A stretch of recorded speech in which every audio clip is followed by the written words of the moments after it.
कोल्हापूर जिल्हा हातकणंगले तालुका शिरोली येथे तरुणींना प्रेमाच्या जाळ्यात ओढून त्यांची अश्लील व्हिडिओ बनवून त्यांना समाज माध्यमांवर व्हिडिओ सेंड करू अशी धमकी देणाऱ्या शाहिद समीर सनदी या तरुणाला लव्ह जिहादच्या संशयावरून अटक करण्यात आली। या पार्श्वभूमीवर शिरोली येथे नागरिकांनी गाव बंद ठेवून या घटनेचा निषेध व्यक्त केलाय। दरम्यान शिवसेना उद्धव ठाकरे गटाच्या वतीने निदर्शने करण्यात आली। या पार्श्वभूमीवर शिवसेनेचे उपनेते संजय पवार, सहसंपर्क प्रमुख विजय देवणे यांच्या नेतृत्वाखाली आंदोलन करण्यात आले। कोल्हापुरात एका मुस्लिम धर्मांध मुस्लिमांनी लव्ह जिहादच्या नावाखाली साधारण 10 ते 15 आमच्या हिंदू मुलींना फसवून त्याचे फोटो काढून त्याच्या क्लिप काढून त्यांना बदनाम केल्याने अत्याचार केले घटना कोल्हापूरात घडलेली आहे। अमरावतीत घडलं, नागपूरमध्ये घडलं, आता कोल्हापुरात घडले आणि महाराष्ट्रात कुठे कुठे अशा घटना घडत आहेत।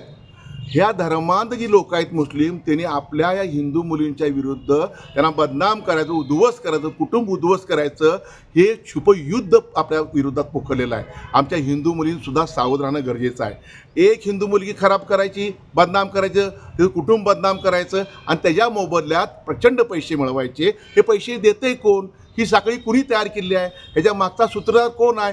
इथपर्यंत पोलीस खातं घर खातं जाणार आहे की नाही जाणार आहे?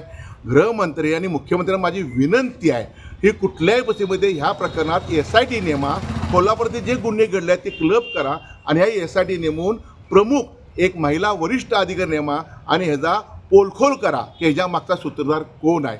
भविष्यामध्ये आपण कारवाई करा, अन्यथा न करा, कराव्याशी आमची तुम्हाला विनंती आहे। परंतु हे धर्मांध लोकांचं हे चाललेलं उपद्व्याप आमच्या हिंदू भगिनींच्या बाबतीत थांबले नाहीत, तर आम्हाला भविष्यामध्ये ऑपरेशन लंगडा ज्याला म्हणतो आपण, लंगडे ह्या लोकांना करीन मारून ह्या लंगडं करायचं आम्हाला ऑपरेशन हाती घ्यायला लागेल आम्हाला।